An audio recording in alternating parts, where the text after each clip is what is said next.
Finalja e një reality show si Big Brother VIP Albania është gjithmonë një moment kulmor, ku emocionet, pritshmëritë dhe reagimet ndërthuren në mënyrë intensive. Përzgjedhja e Rogertit si finalisti i katërt nga publiku duhet të ishte një moment feste dhe vlerësimi për rrugëtimin e tij, por duket se këtë herë situata mori një drejtim tjetër, duke hapur debat mbi pamshmërinë dhe respektimin e votës së publikut. Në thelb të këtij diskutimi qëndron ideja e sovranitetit të publikut.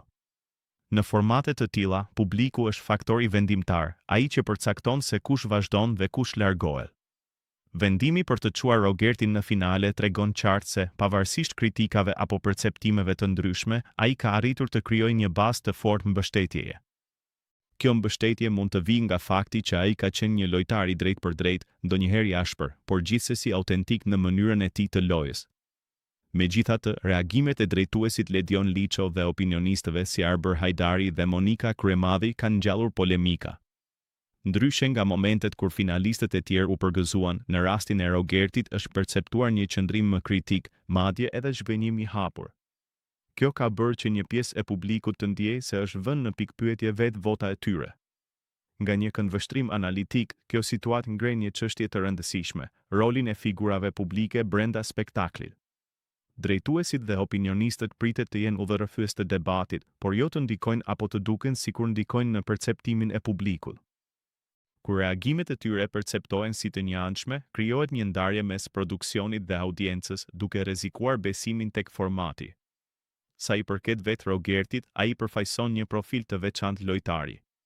Loja e tij e fortë, shpesh konfrontuese, ka qenë një thikë me dy presa, nga njëra anë ka krijuar kundërshti, por nga ana tjetër e ka bërë atë një figurë të spikatur dhe të diskutuar.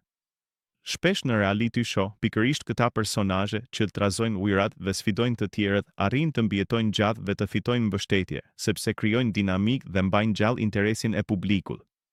Pretendimi se ai i ka qerë maskën disa konkurrentëve të tjerë është një tjetër element që mund të ketë ndikuar në perceptimin e tij si një lojtar i fortë dhe i sinqertë. Publiku shpesh e vlerëson dikë që thotë gjëra të hapur, edhe nëse kjo sjell përplasje. Kjo mund të jetë një nga arsyet pse ai arriti të fitojë votat e nevojshme për finalen. Në përfundim, rasti i Rogertit në Big Brother VIP Albania nuk është thjesht një histori për zgjedhje në finale, por një reflektim mbi marrëdhënien mes publikut, produksionit dhe konkurrentëve. Ai tregon se vota e publikut mbetet elementi më i fuqishëm i këtij formati, por gjithashtu se mënyra si reagojnë figurat publike mund të ndikojnë në perceptimin e drejtësisë së lojës. Pavarësisht polemikave, një gjë mbetet e qartë, Rogerti ka arritur në finale sepse publiku e ka dashur aty dhe kjo e bën atë një nga pretendentët më interesant për çmimin e madh.